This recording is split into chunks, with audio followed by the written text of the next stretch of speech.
안녕하세요. 공인중개사 허준혁입니다. 전국에 부동산 중개업을 하고 계시는 우리 공인중개사님들, 그리고 오늘도 다양한 취향의 손님들을 맡고 계시는 전국의 모든 사장님들, 잘 듣고 계신가요? 제 얘기 말고요. 내 앞에서 나에게 상담 요청을 하는 부동산에 오신 손님, 우리 집 음식에 대해서 이러쿵저러쿵 이야기하는 손님들의 말. 오늘도 잘 들어보셨나요? 혹시 내가 더 전문가거든? 하는 생각에 내 머릿속에 있는 지식들을 설명하느라 듣는 시간을 빼앗기진 않으셨나요? 그러고 보니까 오늘 영상 주제는 꼭 장사를 하거나 부동산 중개업을 하는 사람들만을 위한 그런 내용은 아닌 것 같네요. 아이들을 가르치는 선생님, 부모 자식 간의 대화, 친구, 선후배, 연인 사이에서의 대화도 마찬가지일 거예요. 오늘은 듣는 것의 힘에 대한 이야기를 해보려고 합니다. 제가 앞에서 말한 모든 분야의 관계 형성에 있어서 이 알찬 지식과 유창한 말솜씨보다 가만히 고개를 끄덕이며 상대방의 말에 귀를 기울이는 것이 얼마나 효과적인 방법인지 지금부터 제 경험을 바탕으로 한번 이야기를 해볼게요. 저는 사실 어릴 때 상당히 좀 똘똘한 편이긴 했어요. 또 호기심도 많고 기억력도 좋아서 아는 게 좀 많은 아이였었어요. 그래서 어머니가 아직도 저에 대해서 가끔 이제 추억하시는 얘기가 있는데, 어릴 적에 이제 제 머리를 이렇게 가리키면서 준혁아 여기 뭐 들었어? 이렇게 물으면 유치원 다니는 그 꼬맹이가 여기 책 들었어 라고 얘기를 했다는 거예요. 그래서 그런지 저는 제가 아는 것들을 다른 사람에게 설명을 해주는 것을 지금도 좋아하고 어렸을 때도 굉장히 좋아했었어요.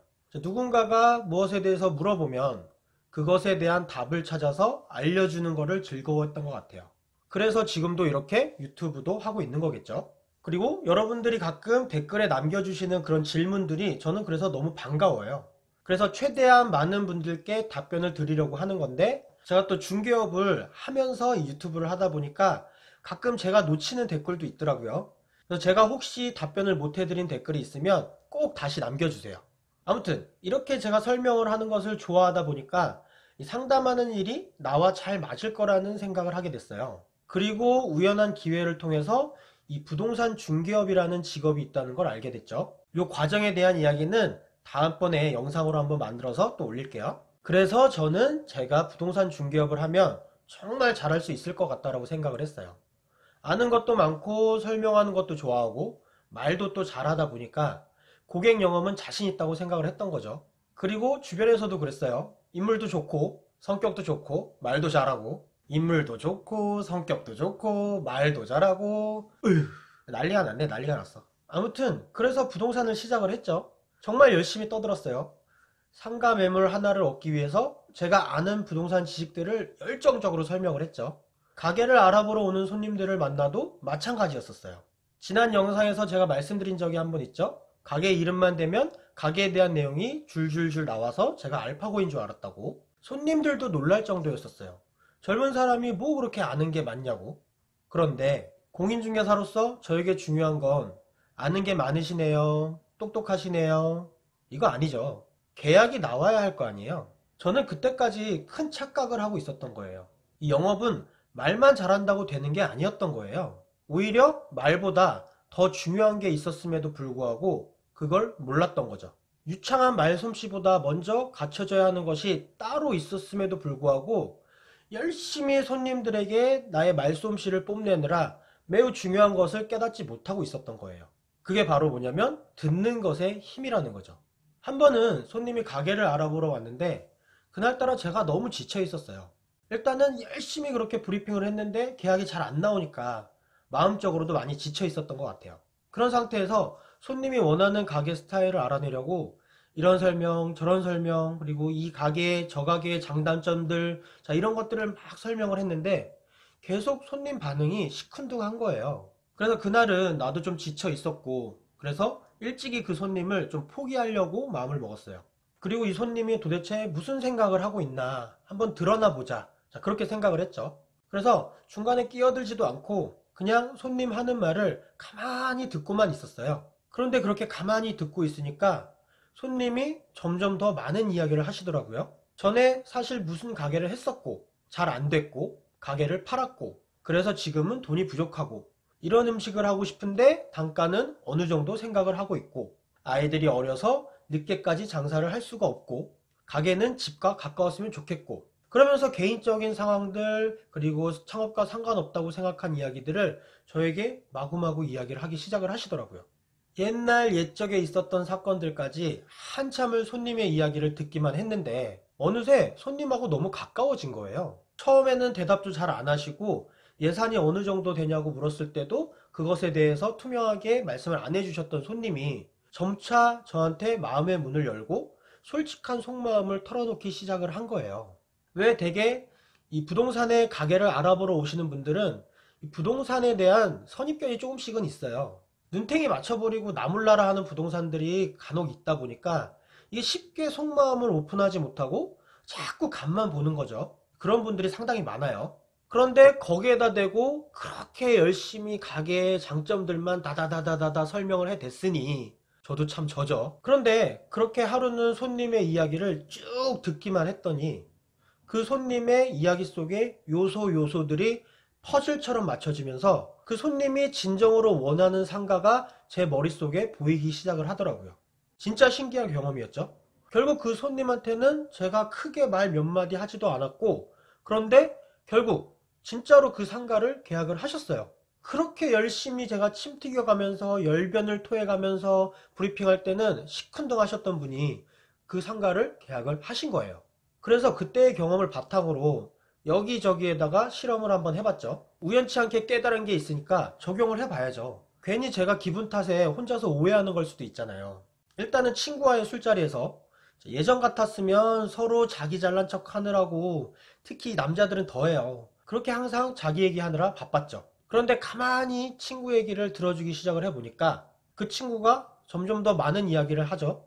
자, 그러면서 평소에 안 그러던 애가 고민 얘기도 하고 직장 상사 욕도 하네요. 그래서 그날은 그냥 쭉 들어주기로 마음을 먹었으니까 그냥 쭉 들어줬어요. 그랬더니 집에 가면서 문자로 고맙다고 하더라고요. 닭살 돋아 죽는 줄 알았어요. 그래서 이번에는 어머니와의 대화에서도 한번 써먹어 봤어요. 어머니가 하시는 이야기를 가만히 들으면서 공감만 해봤어요. 그랬더니 아니 저는 우리 어머니가 그렇게 수다스러운 분인지 그날 처음 알았어요. 그리고 속에 있는 이야기를 막 이렇게 꺼내고 누군가가 그걸 들어주니까 어머니 자체가 너무 성격이 밝아지시고 심지어는 건강도 좋아지기 시작을 하시더라고요. 그리고 이 부동산에 매일같이 오시는 분들이 계세요. 동네 건물주 분들이시죠. 자, 젊었을 때 고생해서 건물주가 되셨으니 얼마나 스스로 뿌듯하시겠어요. 그런 본인의 잘한 이야기, 자, 그런 이야기들을 누군가에게 하고 싶죠. 그런데 누구 잘난 척하는 얘기, 상대방이 잘난 척하는 얘기 별로 듣고 싶지 않잖아요. 재미없잖아요. 내 잘난 얘기를 내가 해야 재밌는 거지. 그러니까 그분들이 부동산에 놀러 오시는 거예요. 그런데 그분들이 부동산을 놀러 오시는 이유가 있겠죠. 여기 부동산에 오면 그런 얘기조차도 들어주니까. 그래서 저는 그 건물주분들의 이야기를 옛날 이야기부터 시작해서 뭐 돈 번 이야기, 그리고 뭐 돈 자랑 조금 할 수도 있죠. 그런 이야기들을 가만히 듣고 고개만 끄덕거리고 같이 공감을 해드렸더니 그분들이 매일같이 부동산에 그냥 놀러 오시는 거예요. 하지만 부동산 입장에서는 그렇게 그분들이 매일 놀러 오시면 아무래도 좋은 일들이 많이 생기게 돼 있거든요. 자, 그럼 이성과의 관계에 대해서도 한번 얘기를 해볼까요? 제일 중요한 얘기죠. 물론 이 듣는 것의 힘은 이성과의 관계에 있어서도 아주 탁월한 효능을 나타냈습니다. 이성 앞에서 굳이 말 잘하는 남자, 재밌는 남자처럼 보이려고 이 얘기 저 얘기 주저리 늘어놓을 필요가 없는 거예요. 여성분이 느끼기에는 말 잘하는 남자와 말 많은 남자는 사실 이 종이 한 장 차이예요. 그리고 그 경계는 뭐냐면 나의 이야기를 들어주는 남자. 결국 같은 말솜씨를 가지고 있어도 내 얘기를 들어주면서 말을 하면 공감이 되는 대화를 하게 될 가능성이 높지만, 자, 내가 얘기를 하는 거는 듣지도 않고 자기 말만 나한테 계속 하면 결국에는 나는 관심 없는 얘기를 자기 혼자만 떠들고 있는 게 되는 거잖아요. 자, 제 연애 얘기를 좀 섞어서 해볼게요. 제가 비록 키는 170이 안 되는 단신이어도 이래봬도 진짜 한때 화려했습니다. 지금 저는 제 여자친구와 10살 차이가 나요. 도둑놈이죠. 어느 날 여자친구한테 한번 물어봤어요. 너는 키 큰 남자 좋아한다면서 왜 나이도 많은 오빠를 좋아하느냐? 키는 170도 안 되는 단신. 소개팅하는 날 솔직히 밥만 먹고 집에 갈라 그랬대요. 그런데 밥 먹으면서 얘기를 나누다 보니까 본인이 대화를 주도하고 있더라는 거예요. 자신도 모르는 사이에 너무 많은 이야기를 하고 있더래요. 그리고 헤어질 시간이 되니까 얘기가 더 하고 싶더래요. 저는 그날 별말 하지도 않았어요. 그런데 소개팅에 나온 여자친구의 이야기를 제가 잘 들어주니까 여자친구 입장에서는 자꾸 얘기를 하고 싶은 거죠. 그런데 이게 부작용이 있는 게 지금 만난 지 3년이 넘었는데 지금도 말을 너무 많이 시켜요. 비밀입니다. 어찌됐든 부동산 중개업에 있어서도 그렇고 인간관계에 있어서도 마찬가지로 이게 이제는 저의 가장 큰 재산이 된 거예요. 입은 무겁게 귀는 가볍게.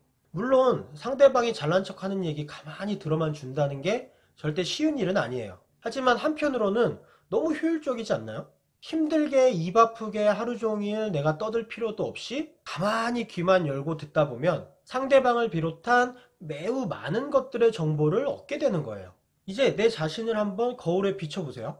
나 역시 말하기를 좋아하는 사람인데 나는 과연 어떤 사람과 대화를 하고 싶을까? 내 얘기는 듣지도 않고 자기 얘기만 늘어놓는 사람? 아니면 가만히 내 얘기를 듣고 공감해주는 사람? 오늘 바로 실천을 한번 해보세요. 중간에 끼어들고 싶어서 입이 움찔움찔 간질간질 하더라도 끝까지 참고 상대방의 이야기를 한번 들어보세요. 마치 카메라 플러시가 빵 하고 터지듯이 이거구나 하는 변화가 느껴지실 거라고 저는 생각합니다. 여러분, 누구나 이야기를 하고 싶어 하는 욕구는 있어요.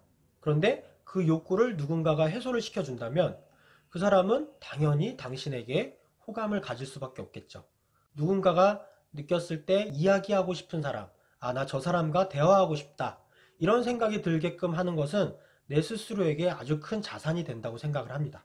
오늘 영상 여기까지고요. 오늘도 구독하기, 좋아요 꼭 눌러주시고 오늘도 긴 이야기 들어주셔서 감사합니다.